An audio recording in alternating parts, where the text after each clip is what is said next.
আসসালামু আলাইকুম, সবাই কেমন আছেন? ইবনে সিনা ল্যাব চট্টগ্রাম থেকে মাত্র এক বক্স ওষুধ আনলাম, পাপাইয়া ক্যাপসুল, যার এই যে ইবনে সিনা ফার্মেসি। এই যে বক্সটা খুললাম, এই হচ্ছে ওষুধ, যার গায়ের রেট হচ্ছে 300 টাকা।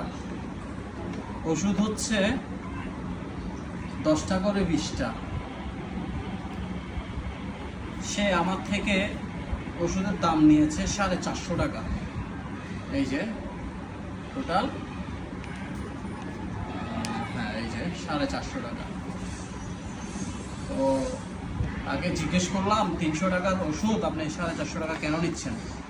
বলে নিলে নেন, না নিলে নাই।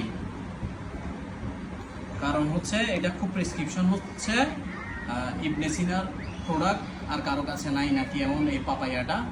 ডেঙ্গুর রোগী বেশি হওয়াতে ওরা মেডিসিনের দামও বাড়াই দিছে।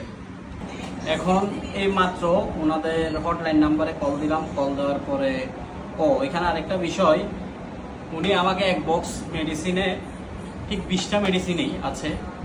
উনি আমার ভাউচারে লিখছে 30 ক্যাপসুল, 15 টাকা করে 450 টাকা।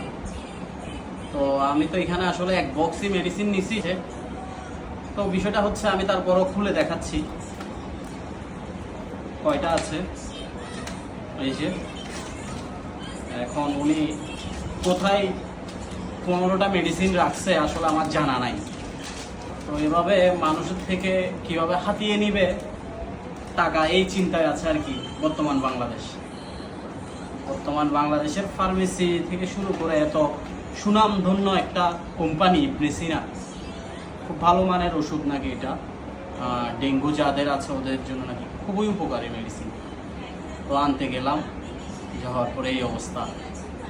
300 টাকার মেডিসিন 20 ক্যাপসুল 450 টাকা। ওনাদের হটলাইন নাম্বারে কল দিয়েও কোনো রেসপন্স পাইলাম না। উনি উল্টো করে আমার ভুল ধরতেছে, বলে আমার কোথাও ভুল হচ্ছে। আসলে ভুলটা কোথায় সেটা উনি আমাকে এখন পর্যন্ত দেখাই দিতে পারে নাই।